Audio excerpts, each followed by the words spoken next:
You read that right. I'm engaged, not to be married to another person, but to be actively involved in my community. As a person who wants to be the best version of myself that I can be, I'm continually reading about, chatting about, writing about, and thinking about how I can manifest that.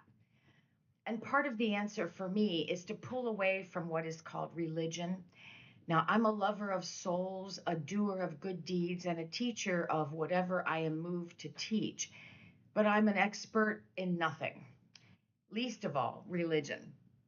When it felt as though religion offered a set of rules and my obedience to them was my ticket to a happy afterlife, I wondered why this life was put on a back burner.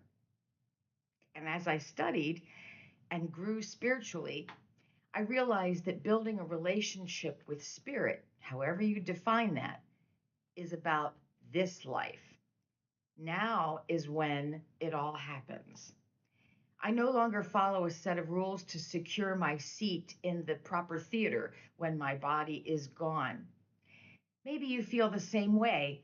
See, if getting to heaven is your goal, if watching for Jesus to appear and expecting you and your family to be magically transported out of this realm, God talks are probably not for you.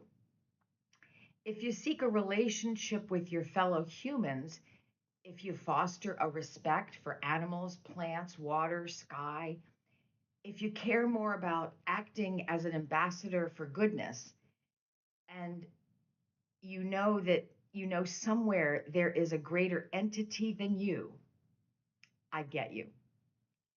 You are engaged too. I tend to be pulled to the readings and speeches of trained theologians who've been asked to leave their respective churches or convents because of their radical ideas. Jan Phillips, John Pavlovitz, Karen Armstrong. Karen, a former Roman Catholic religious sister and transformed from a conservative to a more liberal and mystical Christian faith, said, religious teaching is never a statement of objective fact. It's a program for action. A program for action. I wish all religions adopted this. Now, I also lean towards people who find their larger connection through the rhythms of the seasons, the phases of the moon, the steadiness of trees, the animals who seem to understand life in a less complex way than I. And that leads me to a quote by Thomas Berry, who identifies as a geologian. He writes, the natural world itself is our primary language, as it is our primary scripture, our primary awakening to the mysteries of existence. Learn what we are being told by unmediated experience of the world about us. When friends and other clergy invite me to their places of worship, I often answer, I'm not a good pew sitter. And I admit without shame or guilt that a lot of this has to do with two things. One, being expected to go to church and Sunday school and youth group when I was living in my parents' house. And two, realizing that many religions have become more about business and less about spirituality. But I am engaged in ways that are not corporate gatherings of worship. Don't get me wrong, that has its place, and it's important for a lot of people to connect with one another on a weekly basis. It just doesn't work for me. I remember weekend campouts with my daughter's Girl Scout troop, of which I was co leader, and learning that the Catholic girls were taught that they absolutely could not miss Sunday Mass and absolutely could not attend any other denomination's worship service. We always accommodated them, but it made a big impact on me about who made up those rules and why. I am engaged, sometimes quietly, like the Sikhs. The Sikhs' religion is the fifth largest in the world, yet people are largely unaware of their presence. Here are a few things that resonate with me about the Sikh religion. Maybe something will catch you too.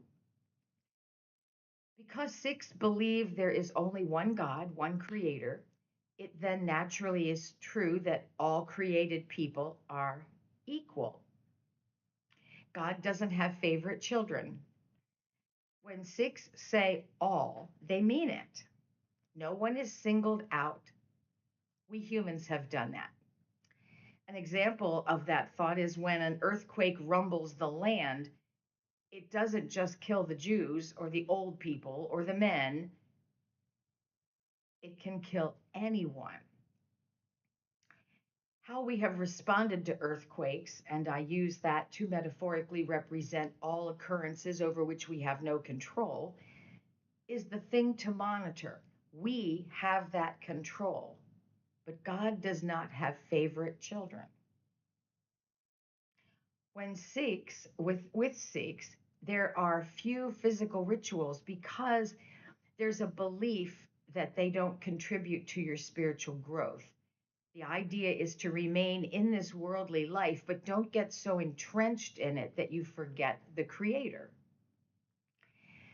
There's no priesthood in their gatherings.